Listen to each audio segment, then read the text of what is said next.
I was just 4 months away from marrying the love of my life, until a single text message from her friend unraveled the most painful truth I've ever faced. Posted by you/Contente. Let me start from the beginning here. Yesterday, I met my fiancée at our wedding venue for our 4-month out meeting to finalize details. We drove to the venue separately because she was leaving straight from work. Towards the end of the meeting, she let me know her friend was dropping off her rental car and needed a ride home, and asked if it would be okay. I said yes, thinking nothing of it, as it wasn't that far from our home and I know her friend well. I got home and tried to get in touch with her for the next 3 hours, no answer. At approximately the 1.5 hour mark, I texted her friend and asked if she had made it to her okay. I was very worried. My fiancée ended up coming home and said sorry, it took longer than expected, she hung out with her friend for a bit before leaving. Okay, no biggie, just let me know next time, please. Her friend got back to me a few minutes later and said, sorry, I couldn't make it to the venue, didn't see your fiancé tonight. I asked her why she would say this, and she said she didn't know, she can't control what her friend says, and walked outside. I was seriously sketched out at this point. I have never done this, but I looked at her phone records, yes, I did, and I don't regret it. I saw that when she went outside, she called her friend, the one who had texted me, right after she stepped outside. I also saw an hour-long call with a number I didn't recognize on the way to the venue. I asked her what rental place they went to and multiple other questions. She had quick answers, and they seemed legit. I thought maybe I'm crazy here, I need to chill and sleep on it. This morning, I asked her to please show me the text from her friend asking her to pick her up, and I would apologize for questioning her the previous night. She said no. I said that when I caught up to her yesterday on the way to the venue, I saw she was on the phone. Who was that? She said, oh, that's the friend I picked up later on. That's when I knew for a fact she was lying. I said I looked at her phone records and knew that wasn't true. She then changed her story to say, oh, I needed to meet up with a coworker to discuss a patient. Who is the coworker, and why couldn't you discuss that over the phone? I needed to show him the techniques in person, his name is Michael. Okay, I'm completely sketched out at this point, we never lie to each other. I asked to see the texts with Michael. She wouldn't let me see them. I asked, why not, if there's nothing to hide? Are you having an affair? Do you not want to be together anymore? She paused and proceeded to tell me all the things that are wrong with me. I work too much, don't spend enough time with her, and don't listen. I'm astonished at this point, all of this is news to me. I put 2 and 2 together, I know something sketchy is going on. I again asked to see the texts. It took about half an hour of convincing to see them, and they were crazy, sexual in nature and talking a lot of crap about me. Also, how she wanted to be with him and how they're essentially in love. She started this job 1.5 months ago, he is her coworker. He is also 15 to 20 years older and divorced with multiple kids. I have been financially supporting her for the last few months as she got back on her feet and was working extra so she wouldn't have to pick up a part-time job. We own a house which we both live in with 3 dogs and a horse. Sorry for the novel, I am beside myself right now. I did not see this coming, and we were going to get married in 4 months. Any advice would help. Top/relevant comments. Commenter. Standard cheater victim blaming. Don't let her pin this on you, up. You deserve better. Cancel all vendors, notify invited guests, and lock down your credit or shared finances. Are you sure the affair partner is divorced? He may be lying to your soon-to-be ex, or she may be lying to you. Either way, it sounds like she cheated down and screwed up royally. It sucks, but it's better to know now than 10 years down the road. I'm sorry you got blindsided like this, and I hope it gets better soon. Ops response. I really appreciate you taking the time to reply and for the advice. I have no idea if he is truly divorced, and honestly, I don't want to know more about the guy. The saddest thing about this is my dogs love each other and will most likely be broken apart. I agree, it's better to know now. Commenter 2. Damn, totally sucks bro. Condolences on the death of that relationship. But in hindsight, you finding out about this work office affair was a blessing, you dodged a bullet. Imagine if this had happened after the wedding. Cut your losses and never speak to her again, even when the affair partner tires of her, which he most likely will, and she tries to get back with you, don't. Don't be her fallback guy. Move forward with your life. Don't be the dummy that takes her back and ends up back on Reddit talking about, I reconciled and she cheated again. Be better. Good luck. Ops response. 100% agree, my friend, no caving here. Update 2 days later. I was able to sit and have a 3-hour conversation with her tonight. We talked about our relationship and what led to what occurred. It started with her telling me what I did wrong in our relationship, lack of communication, spending too much time working, and being on my phone. I don't disagree with any of these things. My mindset behind working so much was to support the family. I run an e-commerce business on the side and am a one-man customer service center, and deals happen 24 hours a day. I am never not on the clock. I could have certainly been better about setting my phone aside and responding to people the next day. The lack of communication was on both ends, and a prime example of this is the fact that I was unaware she was unhappy with any of this. It was never communicated to me. She said she felt I would have gotten upset if she told me, but never gave me the chance to work on it. I am not a perfect person by any means, and many times I do or say things that are misinterpreted by her as rude. An example of this is a week or two ago I was trying to help her with a budget for her financial problems to try to set up a plan to get her on track. To note, I work in the financial industry and do this for clients all the time. She had mentioned that she owed me maybe $1,000 and she would get that back to me next paycheck. I said something like, "I think it's a little bit more than that, let's go through the transfers I have made to our joint account." It ended up being over $5,000. My purpose for doing this was not to make her feel bad, but to help her realize how much I have been contributing. She took this as me trying to humiliate her. I was just trying to help, and maybe my timing was off. She told me I have been too focused on money lately, but I was only trying to make sure we were going to be okay. We still had quite a bit to pay for the wedding, and my budgeting mentality was on overload trying to make sure we had enough. The fact that she keeps trying to justify what she did by attributing it as a direct correlation to my flaws really bothers me. She keeps telling me that she is surprised I would throw away 7 years of a relationship like this. I keep having to remind her that I didn't throw it away, she did, with her actions. She told me that I told too many people too quickly and that we could have resolved all of this between us. She also said that she wouldn't have had to talk to someone else if I was a better listener and communicator. I have finally determined the extent of the affair, which I actually believe based on the text that I read. They began talking 1 to 2 weeks before via text. I don't know if they had met up before outside of work, but this time around he had asked her to the park to play basketball and talk. She met up with him, and they ended up making out. I truly believe it didn't go further than this, yet. But, it would have in the near future, I am sure. She says he is not her boyfriend. She also took off tonight, and I have no idea where she is, assuming with him or a girlfriend. It is an awkward living situation, but I am hoping this resolves in the near term. I do think she wants me to get back with her and try to repair things. I think that the main issue was a lack of communication that manifested over a long time. We got into a routine, lived our boring, simple life, and meanwhile, this problem was never discussed and grew over time. She acted out instead of talking to me and also lied to my face / talked a lot of crap about me behind my back. She can be very sneaky, and I don't think I can fully trust her again.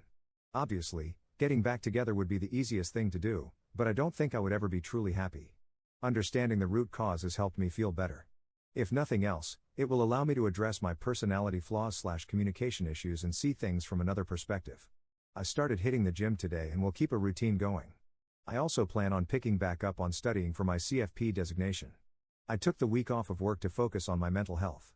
Today I called the wedding venue and officially canceled the date. We were able to get some money back, but lost a bit unless the date can be resold to another couple, unlikely. I also spoke with her parents again to keep them apprised. They live far away and I am sure are worried sick. I continue to let them know everything is fine and calm, and they don't need to worry about their daughter. I did some research, and with interest rates where they are today, I will not be able to find a comparable house for the mortgage I pay for this, can barely find an apartment for less nowadays. I think my best option is to try and buy out her share and have her find an apartment. She seems agreeable at this time. We will have an appraiser out to assess value and see what half of the equity would be and if that is doable for me. My questions to you all are, does this change your mind at all about the situation? Am I handling this properly? If not, what should I be doing differently? Top/relevant comments. Commenter. At this point, I would stop giving her the platform to tell you that her cheating is because of you. It's not. She chose to cheat. Instead of being an adult and having adult conversations in an adult relationship, she chose to cheat.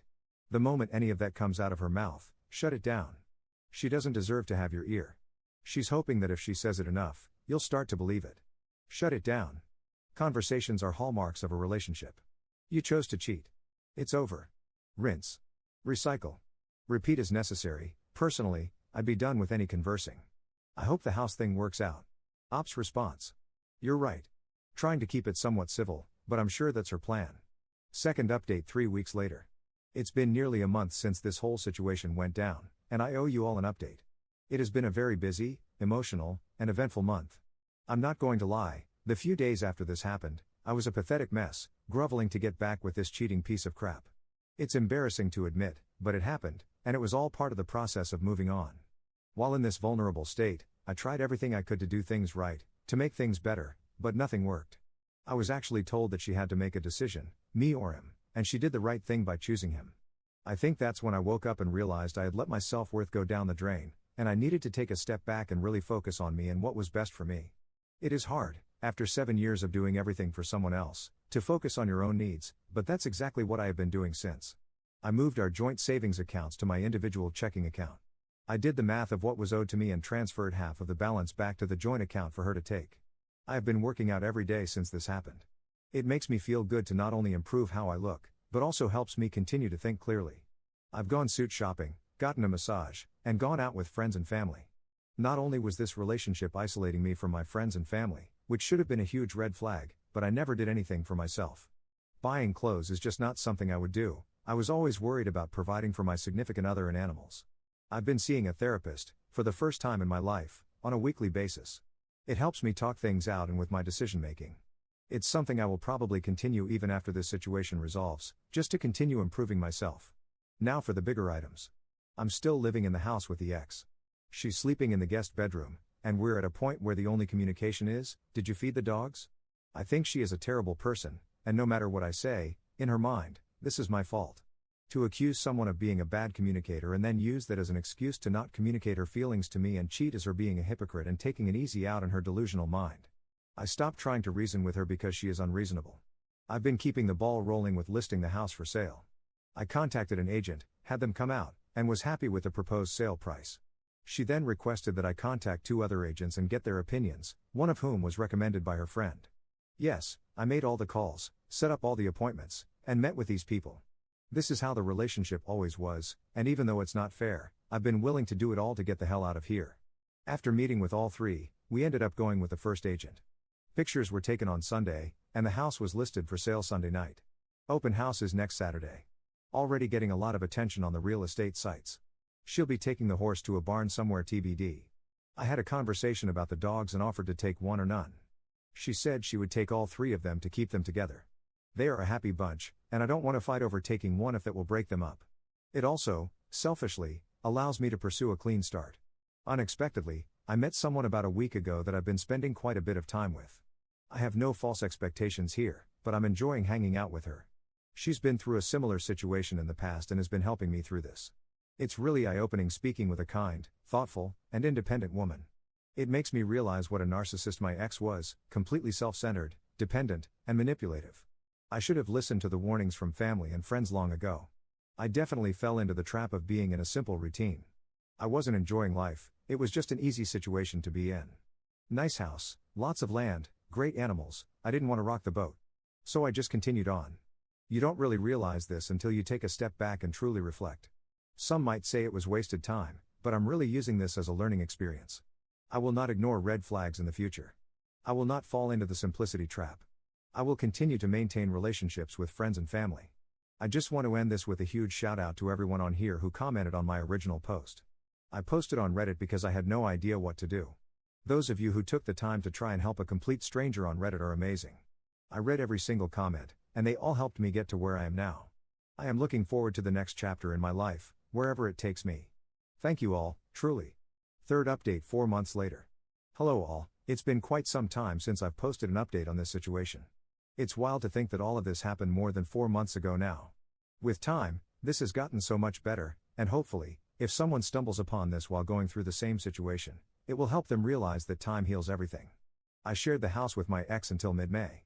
It was painful being there with her and the dogs, knowing that my life as I knew it had ended. We were roommates who didn't like each other. I tried to avoid her as much as I could, but it was impossible. We stayed in different bedrooms, but the dogs were allowed to roam to and from at night, doors open. After the first few weeks, she stopped sleeping out, and it didn't happen almost at all for the remainder of the time at the old house. The constant texting and phone calls, however, did not. I think they decided not to pursue a relationship but remained friends. I don't know for sure and didn't care enough to ask. She moved out in mid-May along with 2 of the 3 dogs. Saying goodbye to them was awful. The loss I felt could be compared to a loved one dying.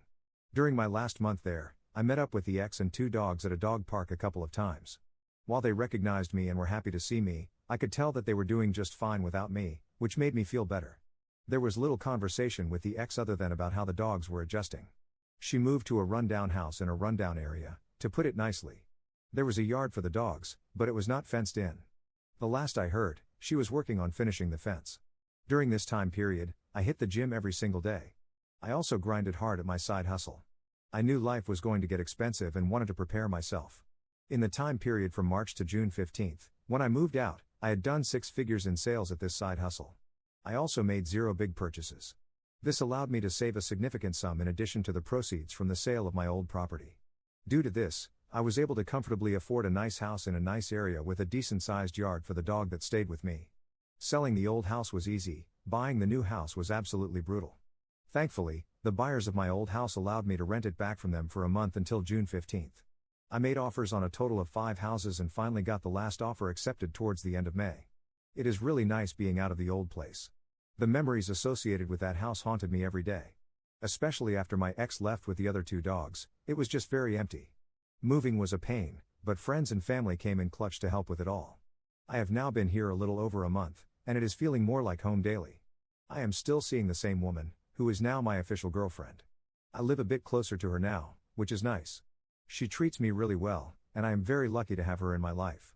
She helped me get through this situation and has been very cognizant and accommodating relating to my need for space and my emotional ups and downs.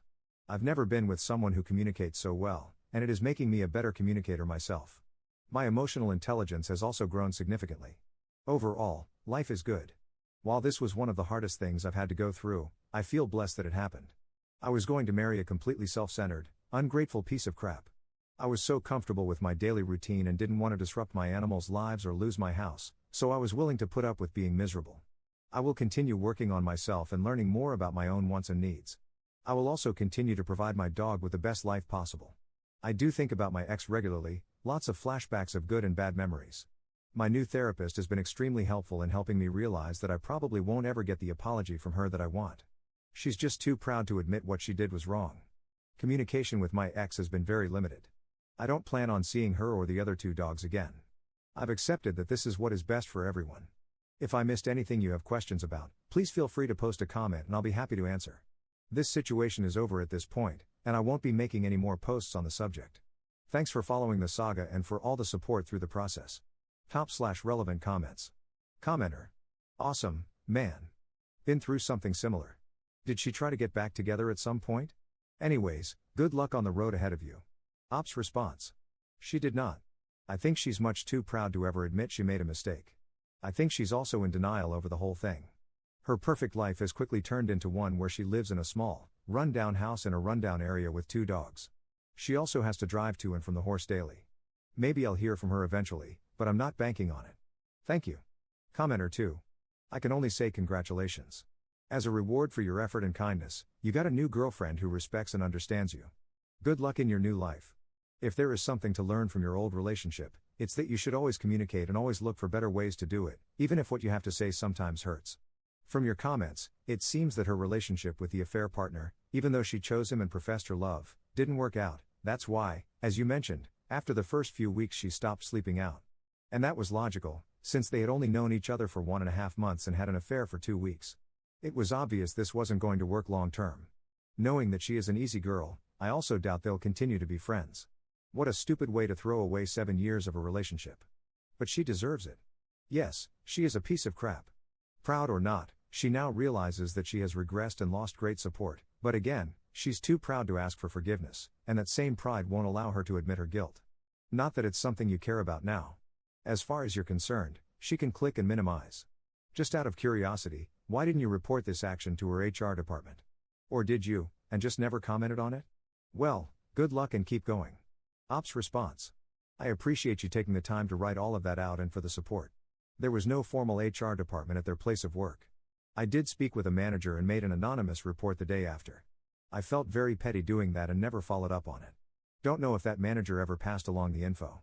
Enjoying my new life, no longer feel like I'm walking on eggshells.